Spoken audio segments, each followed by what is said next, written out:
Hello dear students, आज gaseous state के अंदर हम एक टॉपिक डिस्कस करते हैं and that topic is ideal and real gases. Ideal and real gases.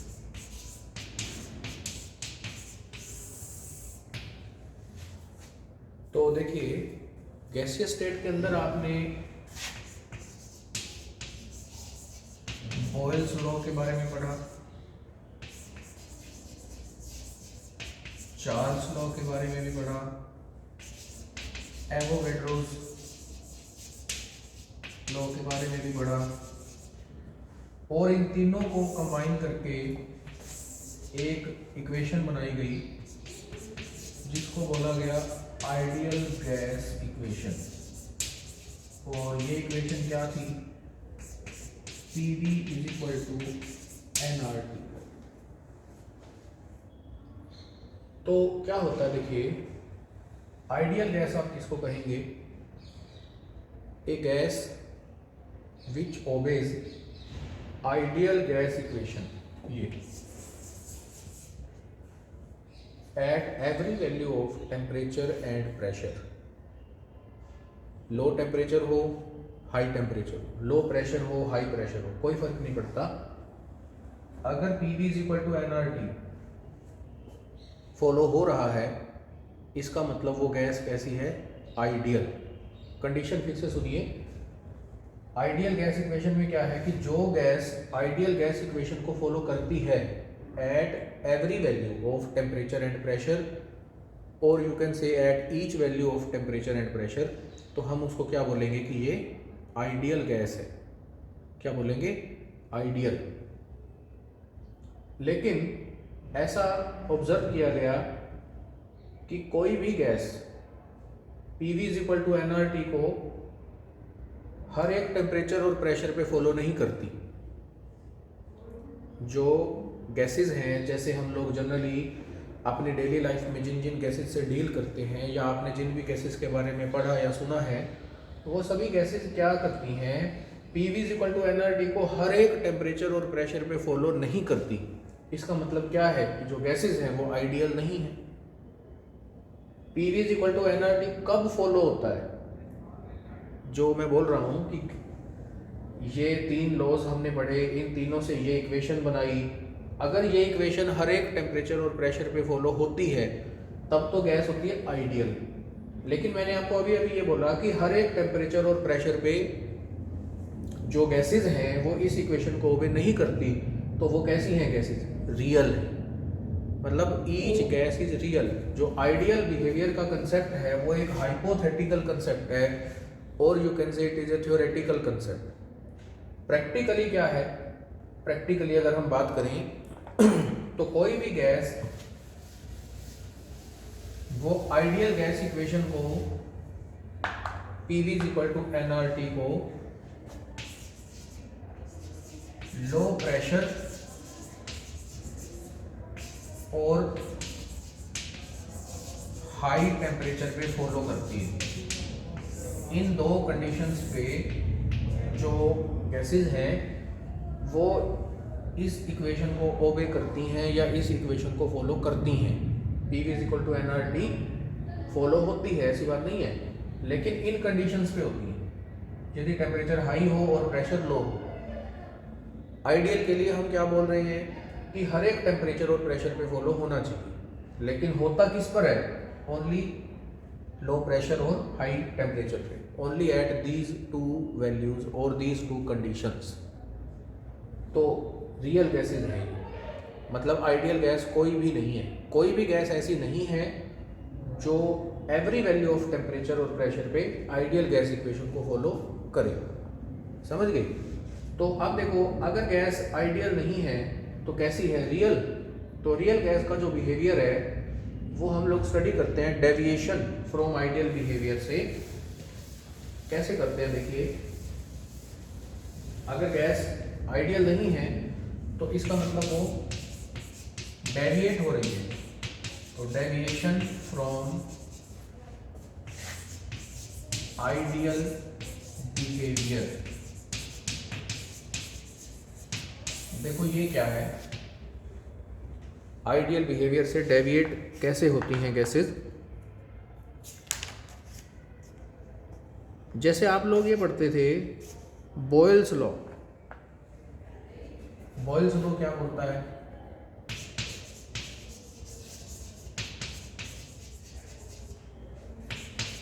P is inversely proportional to V और T constant होना चाहिए। तो इसका मतलब क्या था कि प्रोडक्ट ऑफ PV ये कांस्टेंट होगी एट कांस्टेंट टेम्परेचर। PV की जो मल्टीप्लाई है वो कांस्टेंट होती है एट कांस्टेंट टेम्परेचर। ये बॉयल्स लॉ होता है। तो अब हम देखो क्या करते हैं, ग्राफ बनाता हूं मैं यहाँ पे, उससे समझते हैं।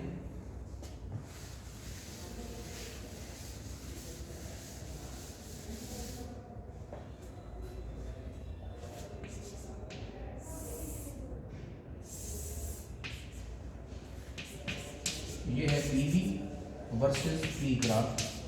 देखिए ध्यान से, बॉयल्स लॉ ये बोलता है कि product of PV is equal to constant at constant temperature. ठीक है, तो यहां ध्यान से समझो, अगर PV की वैल्यू कांस्टेंट है तो जो ग्राफ है विद रिस्पेक्ट टू P वो कैसा आना चाहिए, एक straight line that is parallel to pressure axis, X axis.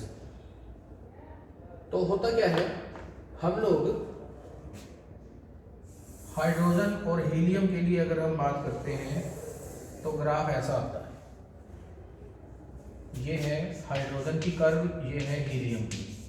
मतलब product of pressure and volume with respect to P अगर हम प्लॉट करते हैं तो यहाँ से शुरू होता है हाइड्रोजन का और हीलियम का ग्राफ, ऐसे आता है। उसके बाद ये है कार्बन मोनोऑक्साइड,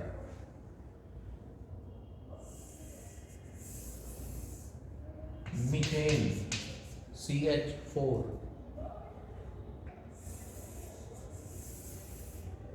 कार्बन डाइऑक्साइड। तो ये 5 गैसेस के लिए मैंने प्लॉट किया है। हाइड्रोजन और हीलियम के लिए जो प्लॉट है वो इस जो लाइन के, जो आइडियल लाइन है, देखो अगर गैस आइडियल होती, ये पांचों गैसेस अगर आइडियल होती तो इनका ग्राफ कैसा आना चाहिए था, जैसा ये डॉट्स से मैंने शो किया है, इसी स्ट्रेट लाइन के ऊपर ही आना चाहिए था, पैरेलल टू प्रेशर एक्सिस। लेकिन कोई भी लाइन जो है वो उसके लिए देखो parallel to X axis line नहीं आई।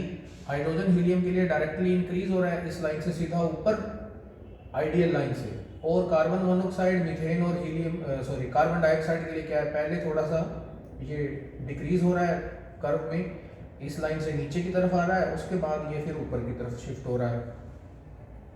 ये 3 अलग अलग गैसेस के लिए पहले नेगेटिव की तरफ जा रही है फिर पॉजिटिव की तरफ। ये डेविएशन है। डेविएशन का मतलब क्या है भाई, जो PV वर्सेस P ग्राफ है उसमें product of pressure and volume जो है वो एक straight line parallel to X axis ना आ करके डिफरेंटली आता है। तो हाइड्रोजन और हीलियम के लिए हम बोलते हैं कि ये पॉजिटिव डेविएशन होती है। क्या होती है, पॉजिटिव डेविएशन, क्योंकि ये नीचे नहीं आ रहे, सीधे ऊपर ही जा रहे हैं। जबकि कार्बन मोनोऑक्साइड, मीथेन और कार्बन डाइऑक्साइड पहले नेगेटिव डेविएट हो रही हैं, फिर उसके बाद ऊपर की तरफ जा रही हैं, पॉजिटिव डेविएट हो रही है। एक ग्राफ तो ये आता है। अब ये जो ग्राफ है इसको समझने के लिए एक और फैक्टर की हेल्प भी ली जाती है। देखो जैसे हम बोलते हैं कि PV is equal to nRT है, तो अगर हम PV डिवाइडेड बाय nRT करें तो एक नया पैरामीटर आता है जिसको Z बोलते हैं। यहाँ Z क्या है, कंप्रेसिबिलिटी फैक्टर। ये बताता है how much compressible a gas is, ये Z है। अब सुनिए ध्यान से, PV is equal to nRT से Z आया। अगर गैस आइडियल हो तो PV is equal to nRT ही होता है। तो PV बाय nRT का जो रेशियो जो ये ले रहा हूं मैं वो 1 आना चाहिए ना। Z is equal to 1 for ideal gases and for real gases Z is not equal to, समझ रहे हो बात को, क्योंकि PV is not equal to nRT for real gases. हमने यही तो बोला कि रियल गैसेस जो है वो PV is equal to nRT को फॉलो नहीं कर रही, तो जेड नॉट इक्वल टू 1 आएगा रियल गैसेस के लिए, और आइडियल के लिए किसके इक्वल आएगा, 1 के इक्वल आएगा। तो हमने कहा कि सारी गैसेस रियल है। देखो आपके सामने ये 5 गैसेस का जो प्लॉट है वो ये बना हुआ है। तो इन पांचों के लिए जो जेड की वैल्यू है वो क्या होगी, 1 तो नहीं होगी ना, either it will be less than 1 और it will be more than 1। समझ रहे हो बात को। अब ऐसा ही एक और प्लॉट हम लोग डिस्कस करते हैं, इसको मैं इरेज कर रहा हूं और एक ग्राफ और बना रहा हूं यहां।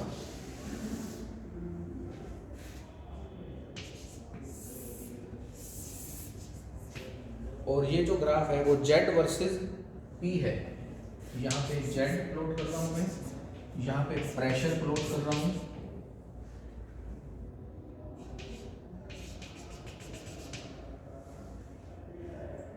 और ये जो ग्राफ है ये हम डिफरेंट गैसेस के लिए प्लॉट कर रहे हैं, सॉरी सेम गैस के लिए प्लॉट कर रहे हैं डिफरेंट टेम्परेचर्स। जैसे ये जो कर्व है पहले वाली, ये है एट -50 डिग्री सेल्सियस।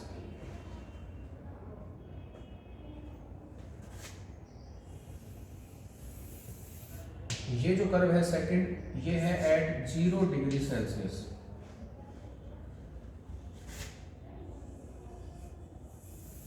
ये थर्ड कर्व है जो ये है एट 50 डिग्री सेल्सियस, और ये कर्व है next 100 degree Celsius. This is for nitrogen gas at different temperatures. Z versus P plot है। अब इस प्लॉट को समझने की कोशिश कीजिए। जब टेम्परेचर -50 डिग्री सेल्सियस है, मतलब जब टेम्परेचर बहुत ज़्यादा लो है, तो गैस देखो मैक्सिमम नेगेटिव डेविएट हो रही है। जब -50 से आप 0 पे गए तो भी नेगेटिव डेविएट हो रही है, लेकिन थोड़ा कम है उसके मुकाबले। फिर आप +50 पे गए तो आइडियल लाइन के बहुत क्लोज है, और जब आप 100 डिग्री पे गए तो पॉजिटिव डेविएट हो रही है। इसका मतलब क्या हुआ कि जैसे जैसे आप टेम्परेचर इंक्रीज कर रहे हो, गैस पॉजिटिवली डेविएट हो रही है टुवर्ड्स पॉजिटिव डेविएशन। देखो अब यहाँ पर मैं ये बोल सकता हूँ, ये जो 4 कर्व हमने बनाई हैं कि नेगेटिव से पॉजिटिव की तरफ शिफ्ट हो रहे हो आप। ये है एट -50 डिग्री, ये है एट 100 डिग्री, ये मैक्सिमम नेगेटिव है, ये पॉजिटिव है, तो धीरे धीरे आप पॉजिटिव की तरफ ही तो जा रहे हो। अब जब आप नेगेटिव डेविएशन से पॉजिटिव डेविएशन पे जाओगे तो बीच में ये जो आइडियल लाइन है, आइडियल लाइन का मतलब जब z इज इक्वल टू 1 है, ये लाइन भी तो आएगी ना कहीं। इस लाइन से नीचे नेगेटिव डेविएशन है, इस लाइन से ऊपर पॉजिटिव है, and you are moving from negative to positive deviation. तो जो बीच में z इज इक्वल टू 1 वाली लाइन है वो भी तो आएगी कहीं ना कहीं। इसका मतलब क्या हुआ कि जैसे जैसे आप टेम्परेचर चेंज कर रहे हो तो गैस कहीं ना कहीं आइडियल बिहेवियर को अप्रोच भी तो कर रही होगी ना, अकॉर्डिंग टू दिस ग्राफ। तो यहां से एक पर्टिकुलर टेम्परेचर होता है जो मैं यहां लिख रहा हूं, बॉइल्ड टेम्परेचर बोलते हैं इसको, TB। बॉइल्ड टेम्परेचर को डिफाइन कर रहा हूं। अब देखिए बॉइल्ड टेम्परेचर क्या है। It is a temperature at which, boiled temperature की डेफिनेशन बोल रहा हूं, it is a temperature at which a real gas behaves as an ideal gas. A real gas behaves as an ideal gas, यही खत्म नहीं होती definition, over an appreciable range of pressure, over an appreciable range of pressure। अब फिर से सुनिए, एक बार दोबारा बोल रहा हूँ। बॉइल्ड टेम्परेचर की definition, it is a temperature at which a real gas behaves as an ideal gas over an appreciable range of pressure। ये बॉइल्ड टेम्परेचर भी हर एक गैस के लिए अलग अलग होता है, ये नहीं है कि सभी गैसेस के लिए सेम होगा। मैंने यहाँ पर सिर्फ नाइट्रोजन गैस के लिए इसको डिस्कस किया है। तो नाइट्रोजन गैस के लिए इसकी वैल्यू कुछ और होगी, ऑक्सीजन गैस के लिए कुछ और होगी, हाइड्रोजन के लिए कुछ और होगी, कार्बन डाइऑक्साइड के लिए कुछ और होगी। तो हर एक गैस के लिए बॉइल्ड टेम्परेचर डिफरेंट होता है। इसको बोलते हैं हम लोग बॉइल्ड टेम्परेचर। समझ गए ये चीज़? तो ये डेविएशन का टॉपिक था हमारा कि गैसेस जो हैं वो कैसे डेविएट हो रही हैं। अब उसके बाद आता है कि what is the cause of deviation from ideal behaviour, कि गैसेस एक्चुअली डेविएट होती क्यों हैं। जैसे मैंने आपको कहा कि कोई भी गैस आइडियल नहीं है। आइडियल बिहेवियर को गैसेस शो कर सकती हैं जब टेम्परेचर हाई होगा और प्रेशर काफ़ी लो होगा। अब हमारा क्वेश्चन है कि ऐसा क्यों है, गैसेस के आइडियल ना होने का कारण क्या है, या गैसेस रियली होती हैं, ऐसा क्यों होता है। उसके पीछे देखो क्या रीज़न है। देखो हमने ये पढ़ा कि जो काइनेटिक मॉलिक्यूलर थ्योरी है उसकी कुछ अजम्पशंस हैं। काइनेटिक मॉलिक्यूलर थ्योरी के अजम्पशंस में एक तो ये अजम्पशन आती है कि volume of a gas molecule is negligible as compare to the total volume of the gas. और दूसरी अजम्पशन क्या आती है, द फोर्स ऑफ अट्रैक्शन और repulsion between the gas molecules is negligible. ये दो अजम्पशंस आती हैं। अब इन दोनों अजम्पशंस को हम थोड़ा सा डिस्कस करते हैं, जरा ध्यान देना। मैंने आपको बताया कि गैसेस आइडियल बिहेवियर शो करती हैं यदि प्रेशर लो है और टेम्परेचर हाई है। तो अगर मैं इसे अपोजिट कर दूं, सपोज प्रेशर को मैं हाई कर रहा हूं और टेम्परेचर को मैं लो कर रहा हूं, अगर मैं ये दो कंडीशन लगा दूं तो इससे क्या होगा, प्रेशर हाई करने से जो मॉलिक्यूल्स हैं, गैस मॉलिक्यूल्स कम क्लोजर, ये एक दूसरे के नज़दीक नज़दीक आएंगे। और टेम्परेचर लो करने से क्या होगा, उनकी काइनेटिक एनर्जी डिक्रीज हो जाएगी।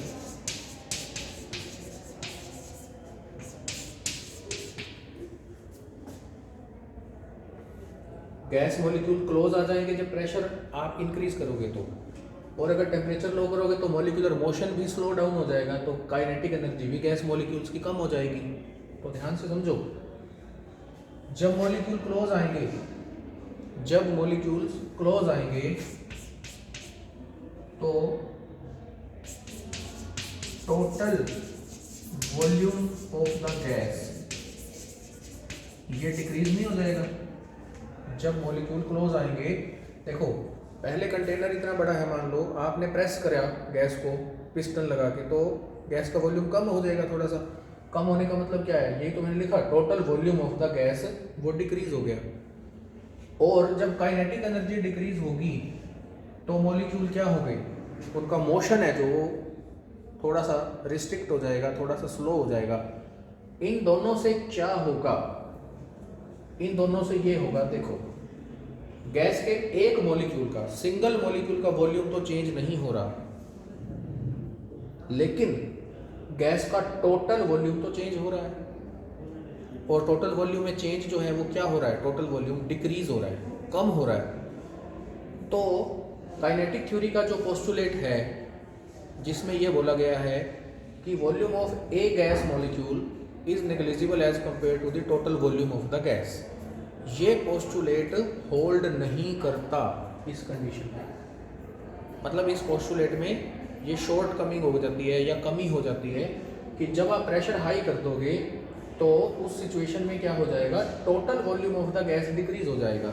जैसे आप एक बात को समझो, 1 रुपये की वैल्यू 1000 रुपये के मुकाबले क्या है, बहुत ही कम है। अब 1 रुपये की वैल्यू 100 रुपये के मुकाबले क्या है, कुछ तो हुई 1000 के हिसाब से देखेंगे। और वही 1 रुपये की वैल्यू 10 रुपये के मुकाबले क्या है, 10% हो गया, बहुत ही सिग्निफिकेंट हो गया ना। तो ऐसे ही जब गैस का टोटल वॉल्यूम डिक्रीज होगा ना, तो सिंगल मॉलिक्यूल का वॉल्यूम भी सिग्निफिकेंट हो जाएगा। तो उसको आप पूरी तरह से ये नहीं बोल सकते कि अब ये नेग्लिजिबल है, ये कमी हो गई काइनेटिक थ्योरी के पोस्टुलेट में। दूसरा जो हमने बोला कि फोर्स ऑफ अट्रैक्शन और repulsion between the gas molecules, ये भी नेग्लिजिबल है। तो ऐसा नहीं है कि ये हर टाइम निग्लिजिबल ही रहेगा। जब हमने ये कंडीशंस लगाई तो क्या हो गया, गैस के मॉलिक्यूल क्लोज आ गए, वो दूर दूर एक दूसरे से जा नहीं सकते क्योंकि उनकी काइनेटिक एनर्जी भी कम हो गई है, अब उनका मोशन भी स्लो हो गया है। तो जब वो एक दूसरे के पास रहेंगे तो उनके बीच में सिग्निफिकेंट फोर्सेस डेवलप हो जाएंगे। तो जो दूसरा पोस्टुलेट है कि फोर्स ऑफ अट्रैक्शन और repulsion among the gas molecules are negligible, उसको भी आप पूरी तरह से नेग्लिजिबल नहीं बोल सकते। ये भी काइनेटिक थ्योरी का पोस्टुलेट में एक कमी है जिसके चलते हम बोलते हैं कि गैसेस डेविएट होती हैं। गैसेस आइडियल बिहेवियर कब शो करती हैं, इन दोनों कंडीशन से उल्टा हो यदि। लेकिन अगर मैं ये कंडीशन लगा देता हूँ तो गैसेस डेविएट हो जाती हैं। तो हम उसका रीज़न ढूंढ रहे हैं कि डेविएशन होती क्यों है। तो kinetic molecular theory of gases के दो पोस्टुलेट्स कौन कौन से, volume occupied by a gas molecule is negligible as compare to the total volume, and the second, the force of attraction और repulsion between the gas molecules are negligible. ये दो postulate जो हैं वो इन कंडीशन पे गलत साबित हो जाते हैं। तो इन दो कंडीशन पे आप क्या बोल सकते हो, force of attraction and repulsion या फोर्स ऑफ अट्रैक्शन और repulsion between the gas molecules may not be negligible under these conditions. And the second one, the volume occupied by the gas molecule may not be negligible as compared to the total volume of the gas। समझ में आया? ये short Cummings हैं या कमियां हैं kinetic theory के दो पोस्टुलेट्स में अंडर दीज कंडीशंस, इसलिए गैसेस डेविएट होती हैं। तो नेक्स्ट लेक्चर में मैं आपको बताऊंगा वंडर वाल इक्वेशन के बारे में, वंडर वाल इक्वेशन कैसे ड्राइव होती है और रियल गैसेस उसको कैसे फॉलो करती हैं, हम गैसेस का बिहेवियर कैसे एक्सप्लेन करते हैं। इस लेक्चर के लिए इतना, थैंक यू।